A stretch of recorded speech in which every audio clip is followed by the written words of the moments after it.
What started the war? How long did it last? How many people died? Who were the main participants? How did it end? And what were the results? Let's find out. The causes of the war were complex and far-reaching, but most historians agree that the immediate trigger was the sinking of the USS Maine. On February 15, 1898, the ship was anchored in Havana Harbor in Cuba, when it suddenly exploded and sank. Although the investigation concluded that the cause of the explosion was unknown, the Yellow Press quickly blamed Spain, and the American public demanded war. The war lasted only 10 months, from April 25, 1898 to August 12, 1898. Despite its brevity, it was a brutal conflict that resulted in the deaths of more than 200,000 people. The majority of these fatalities were Spanish civilians who died as a result of American bombing campaigns. The politics of the war were also complex. While the United States went to war with Spain as a result of the Cuban struggle for independence, the two conflicts were not the same. In fact, the U.S. government was reluctant to support the Cuban cause at first, and only became involved after the sinking of the USS Maine. Additionally, the U.S. had a long history of intervening in Cuban affairs, and had even occupied the island in the past. Many Americans saw the war as an opportunity to finally put an end to Spanish colonialism in Cuba, and to establish American dominance in the region. The war in Cuba was fought primarily by two sides: the Spanish Army and the Cuban Army, which was supported by American volunteers. The Spanish were led by General Valeriano Weyler, who was known for his brutality and was nicknamed the Butcher of Cuba. The Cubans were led by General Maximo Gomez, who was a brilliant military strategist despite being illiterate. The American volunteers were led by two groups, the Rough Riders and the American Caribbean. The Rough Riders were a cavalry unit that was made up of cowboys, miners, and other frontier types. They were led by the legendary Teddy Roosevelt.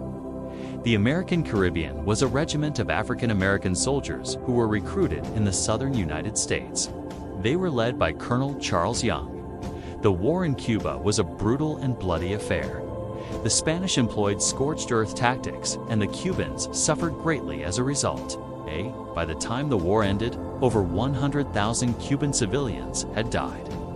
Despite the atrocities committed by the Spanish, the Cuban soldiers were unable to defeat them militarily. It wasn't until the United States intervened that the tide of the war turned. The American military was much more powerful than the Spanish, and they quickly gained the upper hand. However, they too suffered heavy casualties. The most famous battle of the war was the Battle of San Juan Hill. This was a battle between the Spanish and the Rough Riders that took place on July 1898.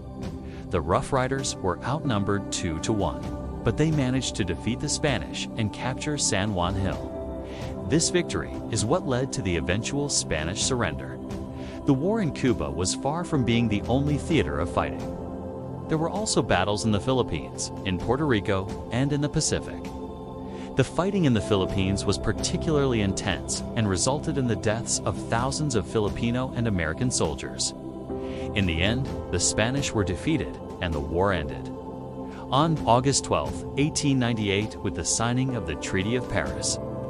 The treaty provided for the independence of Cuba and the transfer of Spanish colonial possessions in Puerto Rico, Guam, and the Philippines to the United States.